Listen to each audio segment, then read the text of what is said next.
The Onion is a satirical media organisation which mocks the powerful and our political elite. Sometimes they do a better job of highlighting abuses of power and shining a light on the plight of victims than so-called serious outlets. Michael Eisen certainly thought so. He was, until yesterday, editor-in-chief of the open access journal eLife and a long-time critic of traditional academic journals. Eisen, who is also a geneticist at the University of California, Berkeley, tweeted this story from The Onion on October 13th. Dying Gazans criticised for not using last words to condemn Hamas. In response, Eisen, who is himself also Jewish, tweeted this. The Onion speaks with more courage, insight, and moral clarity than the leaders of every academic institution put together. I wish there were a The Onion University. I'd certainly want to attend. Now, that tweet led to a flurry of claims and complaints, including the assertion, bizarrely I think, that Eisen was himself a supporter of Hamas. But he stood firm, and the following day he tweeted this. Every sane person on earth is horrified and traumatized by what Hamas did and wants it to never happen again. All the more so as a Jew with Israeli family. But I'm also horrified by the collective punishment already being meted out on Gazans, and the worst is about to come. That didn't satisfy his critics, one of whom was Yaniv Ehrlich, a prominent Israeli-American scientist. He tweeted this in response. Empty words. For 7 days, you haven't tweeted a single time words of support for Israeli researchers, some of which lost kids and friends. And now you dare to give us military advice from your privileged position of safety. What a moral bankruptcy. After a frenetic to and fro, including a petition which supported Eisen, the man himself announced this yesterday. I have been informed that I'm being replaced as the editor-in-chief of eLife for retweeting a The Onion piece that calls out indifference to the lives of Palestinian civilians. Commenting on the whole saga, Josh Dobnow, a neurobiologist at Stony Brook University, said this. Nothing he said was repugnant or hateful. There shouldn't be consequences for minority views in academia. And as soon as we see that, the whole thing will come crashing down. Dubnow went on to question whether eLife would define acceptable positions on other controversial issues, such as abortion or the war in Ukraine. That is a brilliant question. I wonder how many journalists or academics or people in public life have been punished for sharing an article by The Onion on Ukraine. I suspect it's not many. Helena, there was a petition about all of this, supporting Eisen, and it stated the following. Censoring Eisen would create a chilling effect on freedom of expression in academia. Do you think that's right? What is worth caveating this whole thing with is that this is actually a textbook case of what the right would define as cancel culture. So it's not someone contravening a set of rules that they've signed up to. This is a large group of people on the internet in this kind of mob justice sense, trying to and appealing to a certain body to try and get a certain person cancelled in this case, which is usually what you hear about when people on the right complain about cancel culture. It's this kind of mob justice that goes towards people who take unfavourable positions that this certain group of people doesn't agree with. Now, obviously, I am somebody who I think is a little less critical of cancel culture in some respects as a lot of the right are, but I do see that it does have these problems. Although what I will say is when the right have talked about these things, there has been a lot of people in the replies who have been the kind of people who would usually be entirely dismissive of cancel culture or repudiatory of cancel culture, backing what's happened here. So it shows that a lot of these people don't really have any kind of actual moral scruples when it comes to this. It is just taking side. It is just a sense of team sports. Again, they did the same thing with the tube driver who's been suspended about saying free Palestine over the public address system in the tube. So it's never usually a pretty consistent position on being anti-cancel culture from these types of people anyway. But to move on regards to what's happened here, This isn't the first time that this particular person has been vociferous in his criticisms of Israel specifically. So he was very forceful in his defense of Ilhan Omar's comments about people like AIPAC, people like the ADL, people who finance political campaigns in the United States to ensure that pro-Israel candidates go through into primaries. He even at one point tweeted out just the words "fuck Israel" with no context whatsoever. The thing that's crossed the line here is him tweeting out a satirical article from the Onion that it's expressly trying to show sympathy with the victims of the bombing campaign and not indeed showing support for the actions of October the 7th, for example. Now, when these things I think shouldn't be happening, these kinds of cancellations and these firings shouldn't be happening. But I think there are a lot of fine lines when it comes to what should or shouldn't be acceptable, given the nature of what certain things are in terms prescribed and what aren't. So, for example, what my mind was taken back to was the prevaricating around Gary Lineker and the comments that he made around Suella Braverman's language, where there were lots of calls again from the right to have him deplatformed from the BBC for what he'd said. And there was a big grey area, because what actually had backed up his position at the BBC was that there were guidelines at the time around what is and what isn't social media statements that they can and can't make in terms of their own employment with the BBC. And when you look at, for example, a non-profit in this case, I think that what this shows us is we do need to have more robust, more explicit lines of what is and is not acceptable to say on social media to ensure that people who end up on the wrong side of these kind of cancel culture debates, who do end up being removed from their positions, do end up getting their academic freedom potentially restricted, we can point to a set of rules that they may or may not have signed up to and say, there was nothing in my employment contract. There was nothing in my editorial contract said here that I couldn't make these kind of statements on social media. And in that case, as long as you've got your backing of your union and you're your employment official, then you'll be able to have some kind of remuneration, some kind of legal recourse there.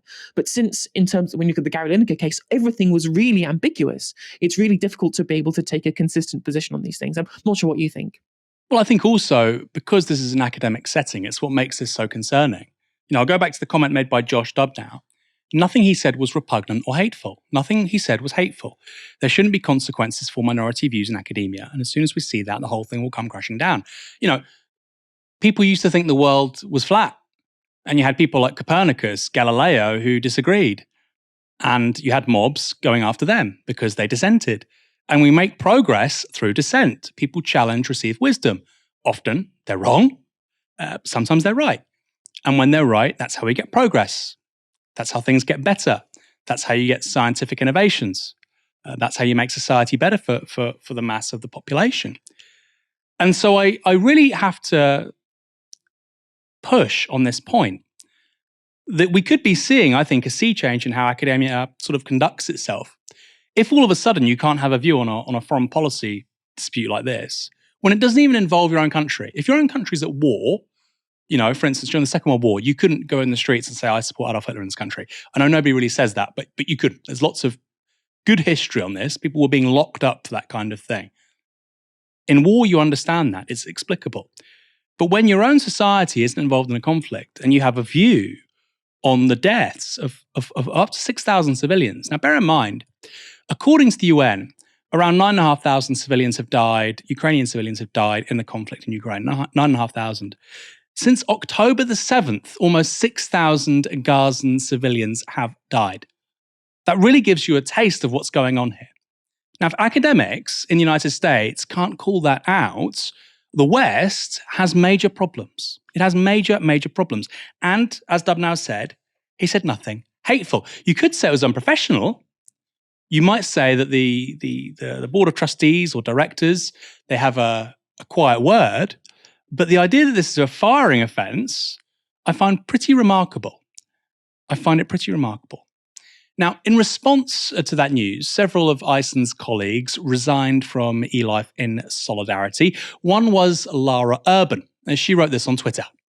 It is with great sadness that I have to resign as eLife editor and early career advisor after M. Bison, this is the person we're talking about, Mr. Ison, was fired as editor-in-chief for making use of his freedom of speech to stand up, once again, for the people who were silenced. Eisen has previously served as a scientific advisor for 23andMe and Impossible Foods. He's also currently an advisor for Arcadia Science, a for-profit startup incubator in Berkeley, California, that conducts evolutionary biology research.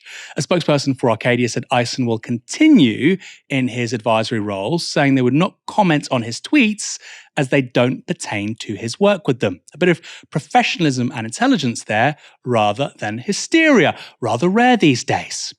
But isn't it interesting? A private business is more capable of defending free speech than an open source academic publisher. It certainly makes you think. After all, these are meant to be the very people who are the custodians of debate, inquiry, and questioning views. So, are we seeing a new burst of McCarthyism in American intellectual life? Heidi Moore, a former journalist with The Guardian and Wall Street Journal, certainly thinks so. She wrote this thread on Twitter. Let's create a thread of companies and institutions that are currently engaged in McCarthyism and blacklisting of reporters, political staffers, authors, or anyone else. I'll drop examples with screenshots below. Principal people will unfollow these companies and cut ties. First, CAA, an agency in Los Angeles that wants to dominate representation of the entertainment industry.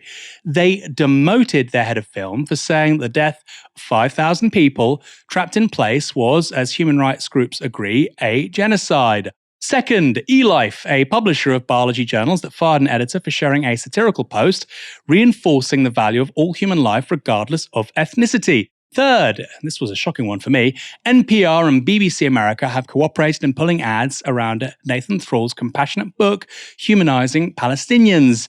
Fourth, the 92nd Street Y, which has disgraced its own culture of dissent in American letters as a whole by cancelling an event for a writer who expressed support of Palestinians being killed en masse right now.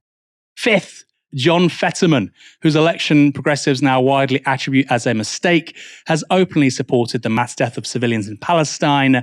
His staffers wrote an open letter saying he was on the wrong side of history. They got a snotty email back from his aides. Another example not mentioned there is the story of Paddy Cosgrove, the CEO of Web Summit, who also recently had to resign for comments he made regarding the conflict. Again, this is extraordinary, and you might be thinking, why are they talking about people on Twitter? These are real-world consequences. People losing their jobs, having to resign, being demoted, losing work, because they're saying that the lives of civilians, soldiers, Palestinian, Israeli, are worth the same. Helena, what's your read on this stuff? And this is a really important question. Is it as bad as this in the UK? I specifically use the term myself, neo-McCarthyism, when I read Sebastian Payne's article trying to essentially paint the entirety of the pro-Palestine movement as being pro-Hamas, right? So I think that there's this unified kind of trope to try and tie support for Palestine into support for Hamas, into anti-Semitism, into the entire broad left perspective altogether. I think that's been something that we've seen ever since Jeremy Corbyn became leader of the Labour Party. I think that this desire to try and tie all these things together and to muddy the waters about the differences between these different opinions, that's been there for quite a while. And I think that neo-McCarthyism is the best way of describing, because a lot of it does attack a lot of people on the left specifically. But what I will point out, in the United States, people be receiving reprimands for being anti the actions of the state of Israel. This is not a new development. This has been going on for a very, very long time. Now, Mark Lamont Hill, who was a journalist at CNN, now works for Al Jazeera and Black News Channel. He was fired from his post at CNN for speaking in terms of pro-Palestinian rhetoric at the United Nations. It was specifically his use of the phrase, from the river to the sea, Palestine will be free, at the United Nations, which he clarified his comments on. He clarified his comments on that, and he was still removed from his post at CNN. Katie Halper was fired from The Hill for describing Israel as an apartheid state, an opinion shared with Human Rights Watch, Amnesty International, B'Tselem. Loads of different human rights organizations have described Israel as such, yet she was removed from her position at The Hill for those comments that she'd made. Another high-profile case was Kenneth Roth, who potentially was going to have his fellowship offer removed at Harvard University for his time critiquing the policies of the Israeli government at his previous time being the head of Human Rights Watch. That was since, in terms of uproar, in response to that, he had his fellowship actually given to him at the end of the day. But even so, this censure for people being anti-Israel, that's not a new development in the US. In terms of the UK, now, usually it's not been as much of a problem. We've actually, despite the fact that we don't have a First Amendment, we've actually been pretty good, usually in terms of people not actually being sacked from their academic positions in the UK when it comes to these kind of things, right? Two of the biggest high-profile, quote-unquote, cancellations in terms of academia have come in forms of Eric Kaufman and Kathleen Stock, and neither of those people were fired. There was uproar against them, but they didn't get fired. Both of them resigned voluntarily, and then went off to do other things where they were trying to explicitly spend their time in terms of, I think Eric Kaufman was the Center for Heterodox Studies, I think it's called, which was about free speech universities, and Kathleen Stock was, I think it was University of Texas, the other, I think that was the Free Speech University over there. I forget the names. If I've got them incorrect, then pull me up on that in the comments afterwards, I guess. So in the UK, we've usually not had as much of a problem. But I did find something that's happened just recently, where the University College London Marxist Society has been suspended for using the term intifada till victory, which just means uprising. Essentially, that's what intifada refers to. And they've had their entire society suspended in the UK. So I do think that given the nature of the conflict and how the blueprint for being able to discredit huge groups of people that we saw worked very well when it came to what was described as by Jeremy Corbyn, the use as a political tool by over-embellishing the scale of anti-Semitism within the Labour Party, not the scale of the level of what anti-Semitism was being engaged in, but the scale of the problem within the Labour Party. This blueprint has now been applied to loads of different people and has become a little bit more normalised now. And I think the continued normalisation of that has some pretty worrying consequences for us too. Yeah, I think that's so well said. You know, there was that gentleman who was working for TfL, train driver on Saturday, who said free Palestine over the tannoy. Again, you might think that's unprofessional. I mean, I think that's a legitimate position. I agree with him. But you might say, look, you shouldn't be saying political slogans on the tube because not everybody will agree with them, or some will, some won't. Fine, that's a separate point. He's been suspended. I don't think he should be fired. I find that utterly ridiculous. But the response to it was jaw-dropping. I saw somebody on Twitter, quite a high-profile account, I won't say their name, normally quite a pleasant person, saying it was genocidal rhetoric. He was calling for genocide by saying free Palestine. I mean, that really gets to the heart of this whole debate and this whole issue, doesn't it? If you think that one side should be sovereign, have a self-determining nation state, that the Palestinian people have the right to a state, then you're being ergo genocidal. And I think, actually, it's interesting you mentioned UCL, Helena. I remember the UCL-UCU branch, which is, of course, their academics, University and College Lecturers Union, or University Lecturers and College Lecturers Union. They rejected the IHRA definition of anti-Semitism. And simply by rejecting a definition, they were called anti-Semitic.